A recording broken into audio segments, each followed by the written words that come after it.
Avtobusni ostanovka, avtobuslar bilan hozir jamoalar yig'iladi. 50 yuanga tut обратно olib keladi. Buyuk Xitoy devoriga.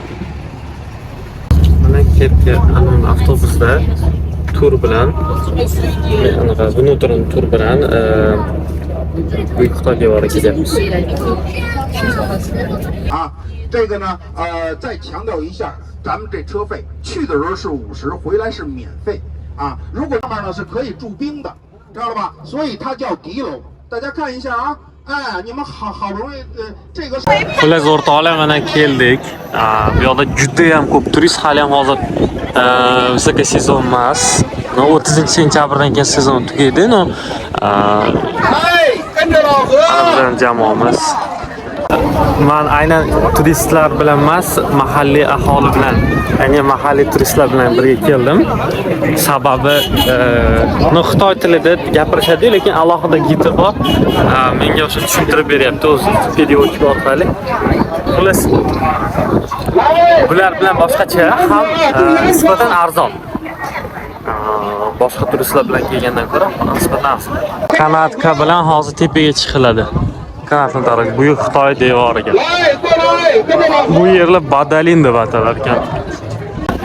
Ajoyib, havo ham yaxshi, shamollik. Firma olgan biletlarni tarqatyapti. Mana Buyuk Xitoy devori.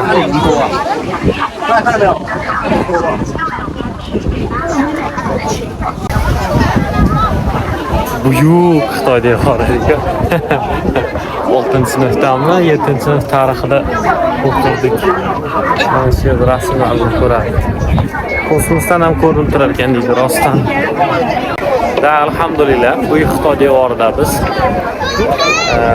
Bu yer Badalin deb atalar ekan.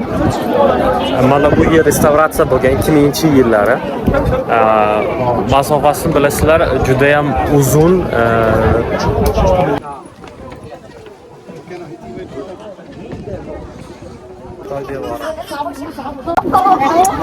Hozir kunda dunyo mo'jizalari, Misr ehromlari shularni qatoriga kiritilgan. Siramizdan avvalgi 3-4 asrlarda qurilgan ekan. Xitoy devori.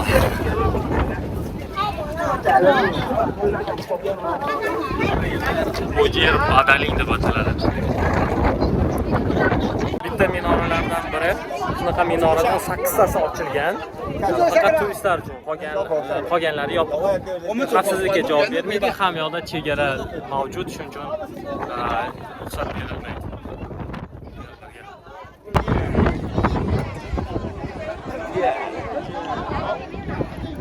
Tepasidamiz. Buyuk Xitoy. Minorada 8 tasi ochilgan.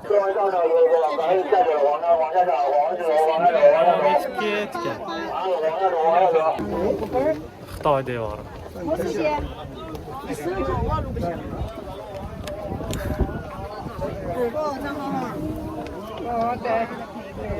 O'rtoqlar, Nihao hammaga Xitoydan, Pekindan 2 soat uzoqlikda joylashgan, dunyoga tarixiga eng ahamiyatli bo'lgan dunyo mo'jizalaridan biri bo'lgan Buyuk Xitoy devoridamiz. Biz turgan yer Badalin deb ataladi. Badalin bu yer 2000-yillar ta'mirlanib, restavratsiya qilingan va hozirda turistlar uchun ochiq. Sentyabr oyi havo juda yaxshi, tabiat, bu go'zallik albatta kelish kerak. Go'zallikni kelish kerak. Rahmat.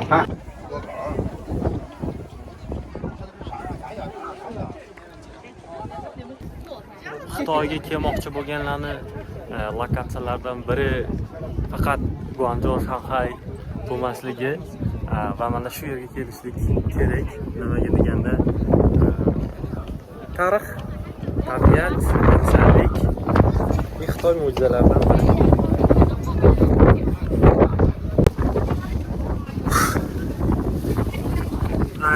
İçine kiramiz hozir. Allachasini.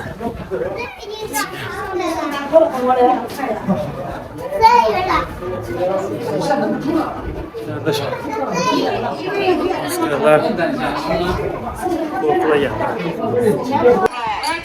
Suvenirlar, как обычно, a'zoga sotiladi. Ishlasam kelinglar olinglar deyapti tezroq. Xitoy. Pekin.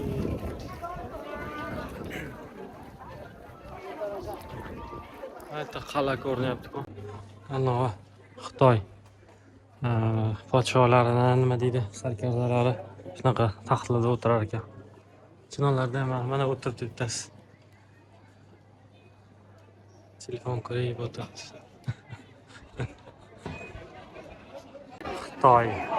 Bu Xitoy devori nafaqat odamlar tomosha qiladi, atrofi to'la ana diqqatga sazovor yerlar, nima deydi, dam oladigan joylar.